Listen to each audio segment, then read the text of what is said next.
Shopee. Deals for you and me. Happy birthday to Shopee. Buy everything at Shopee. Happy birthday, Shopee. Celebrate with Shopee. Happy birthday to Shopee. Buy everything at Shopee. Ready for Lazada's 11/11? I'm so ready.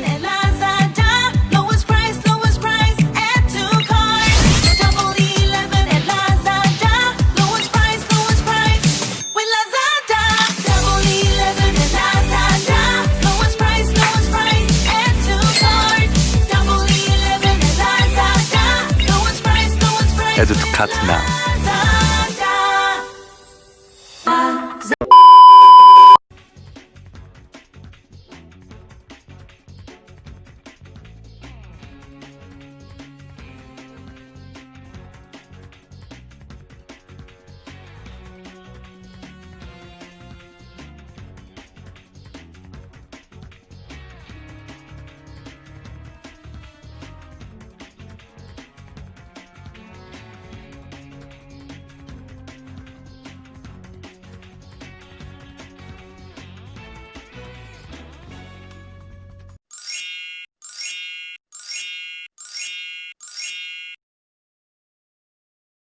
Assalamualaikum warahmatullahi wabarakatuh. Nama saya Nurizata Hana binti Muhammad Zamri dari kelas TPHU 5C.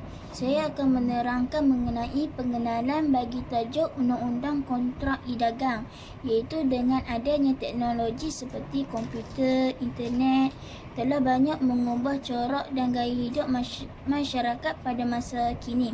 Selain itu, bukan sahaja mengubah cara berkomunikasi dalam memperoleh maklumat, bahkan telah membawa perspektif baru dalam dunia perniagaan dan perdagangan, sehingga adanya e-dagang, e-tiket dan lain-lain.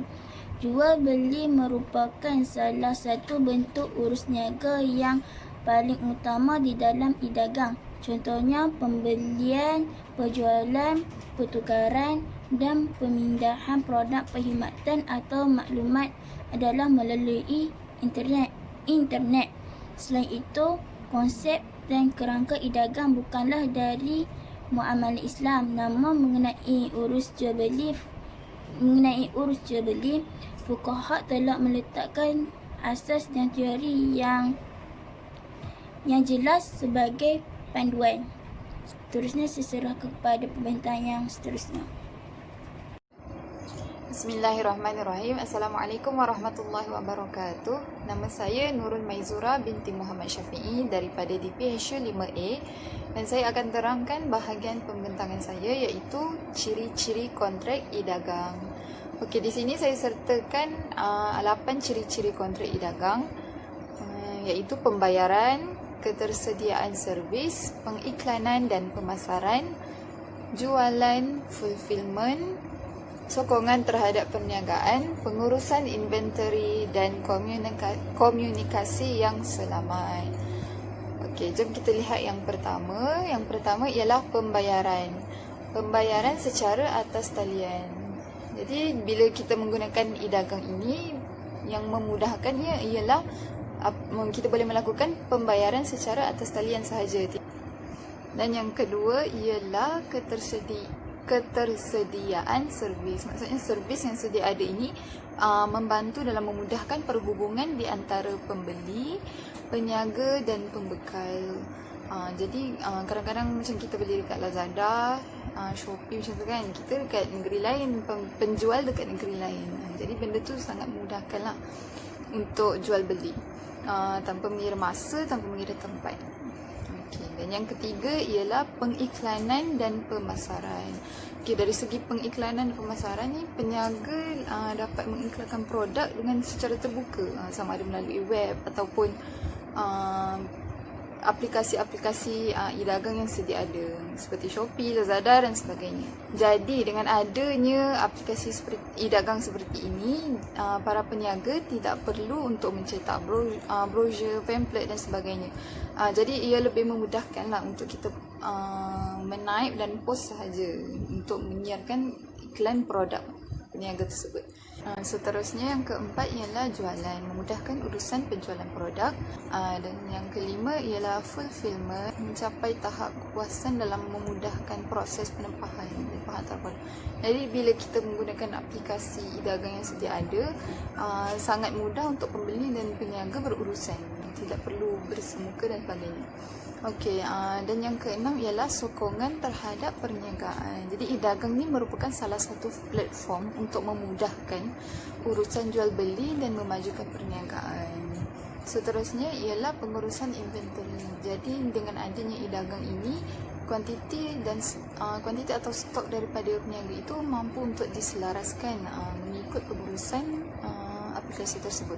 Okay, dan yang terakhir ialah komunikasi yang selamat. Jadi dengan adanya e-dagang ini, komunikasi yang terjadi antara peniaga dan pembeli itu adalah direkodkan dan selamat dan boleh dijadikan sebagai bahan bukti sekiranya terjadi permasalahan. Jadi ianya sangat efisien dan membantu untuk memudahkan urusan antara pembeli dan peniaga. Okey, di bawah seksyen 6 Akta Perdagangan Elektronik di Malaysia ada menyatakan bahawa dalam pembentukan sesuatu kontrak, komunikasi cadangan, penerimaan cadangan, pembatalan atau penerimaan pembatalan boleh dinyatakan melalui mesej elektronik dan ia tidak boleh dinafikan keesahannya di sisi undang-undang. Jadi perbualan yang direkodkan itu sah di sisi undang-undang. Jadi itu sahaja penerangan daripada saya dan saya akan serahkan kepada pembentang yang seterusnya. Assalamualaikum warahmatullahi wabarakatuh. Assalamualaikum warahmatullahi wabarakatuh. Hari ini saya akan menerangkan tentang kelebihan dan kekurangan e-dagang. Okey, sebelum tu saya perkenalkan diri saya dulu.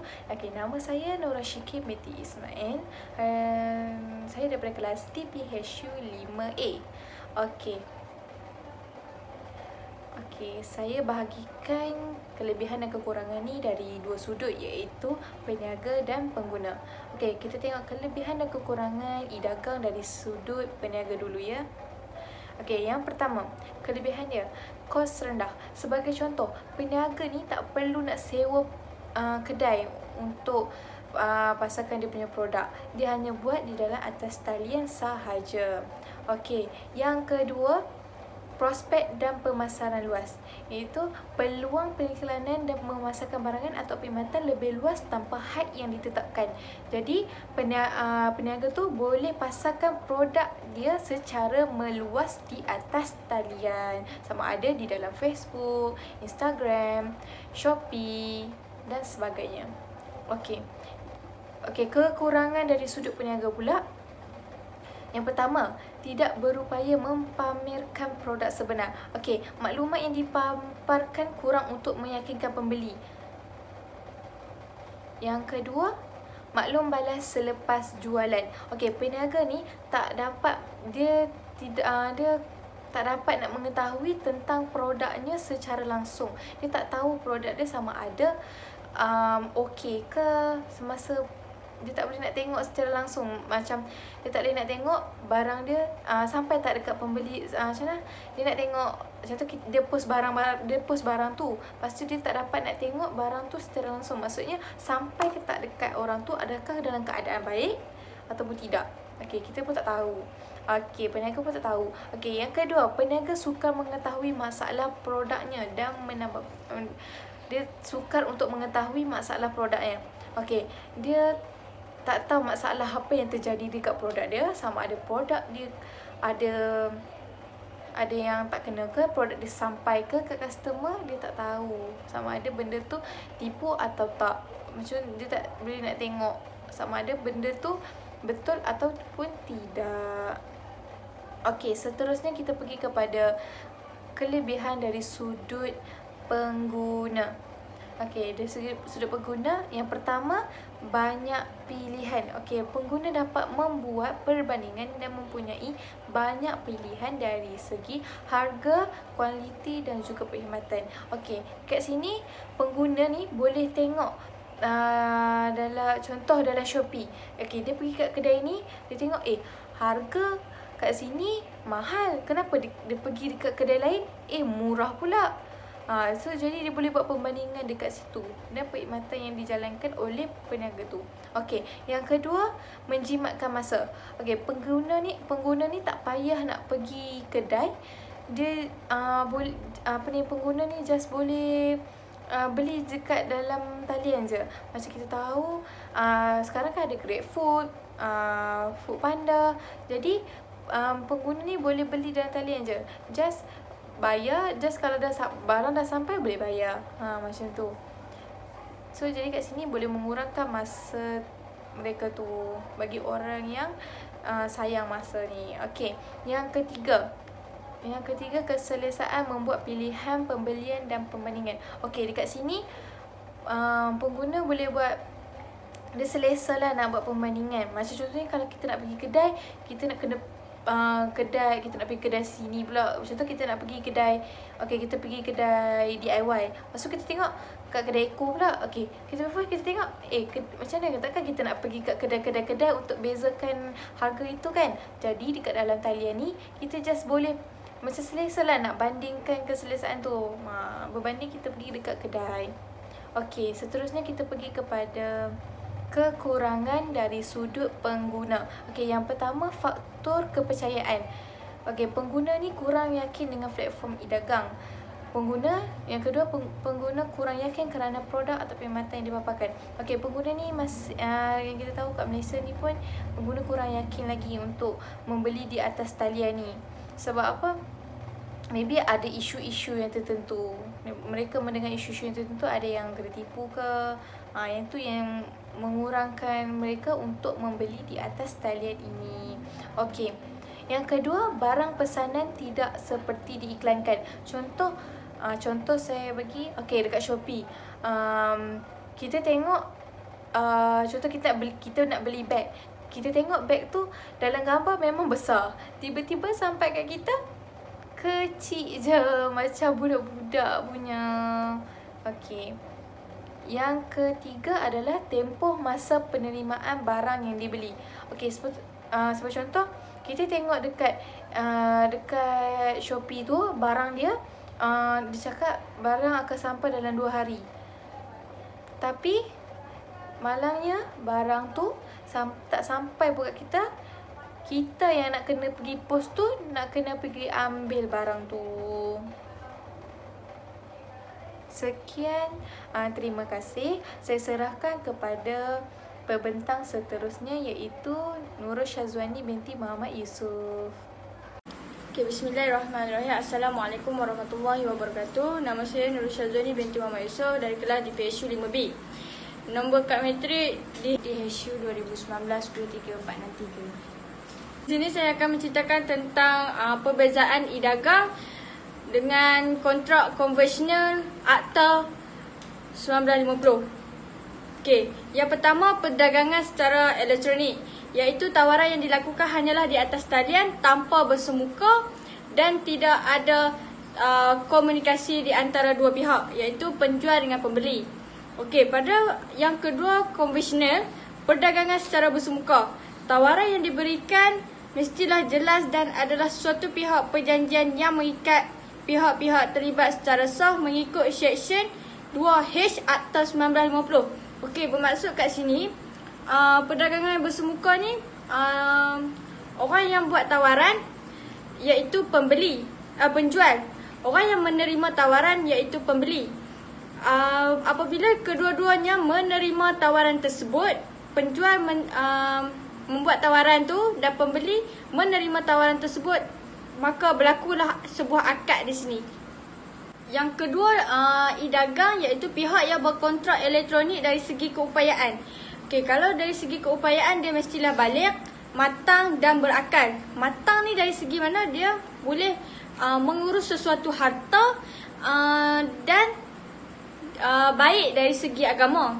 Okey, daripada segi konvensional, pihak yang berkontrak bersemuka iaitu keupayaan juga. Okey, mereka yang dewasa, sempurna akal dan tidak dihalang mana-mana undang-undang. Yang layak untuk membuat kontrak mestilah dewasa atas 18 tahun Dan jika bawah 18 dikenakan Seksyen 11. Okey, kalau bawah 18 yang ingin membuat sesuatu kontrak, dia mestilah ada syaratnya, iaitu dari segi insurans, keupayaan dari segi beasiswa atau apa-apa sahaja yang membolehkan ia membuat tawaran tersebut. Okey, jika dia jika dia gila, tidak waras, sebuah akad yang dilakukan tidak sah dan tidak berhak sama sekali untuk terlibat dalam mana-mana urusan kontrak. Okey, di sini dia kata bawah 18 tahun tak boleh lakukan akad. Jika akad ada sebab-sebab tertentu sahaja yang boleh melakukan akad. Okey, perbezaan yang ketiga, e-dagang ialah dijual dalam laman sosial akibat tidak ada kepastian.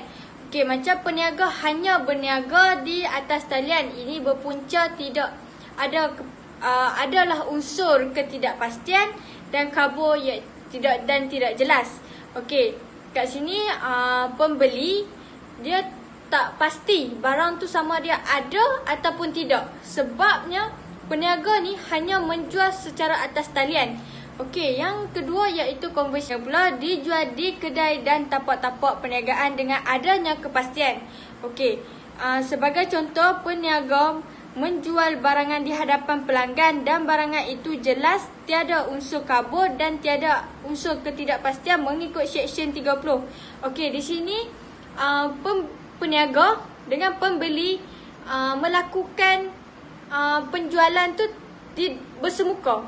Okey, contohnya peniaga ni dijual berhadapan dengan pembeli. Kiranya pembeli ni nampak lah dia punya barang dia tu. Dia boleh bersemuka di antara penjual dengan pembeli ni. Okey, lagi satu dia boleh nampak lah barang pembeli ni nak beli. Perbezaan yang terakhir untuk e-dagang, perjanjian balasan yang dilakukan melalui atas talian. Okey, boleh mengundang penipuan kepada pembeli. Okey, yang daripada konvensional, perjanjian balasan dibuat secara bersemuka. Sebagai contoh, pihak yang membuat kontrak mestilah mempunyai balasan masing-masing mengikut Seksyen 2D. Okey, sebagai contoh, satu pihak pembeli mendapat sebuah rumah dan penjual dapat wang.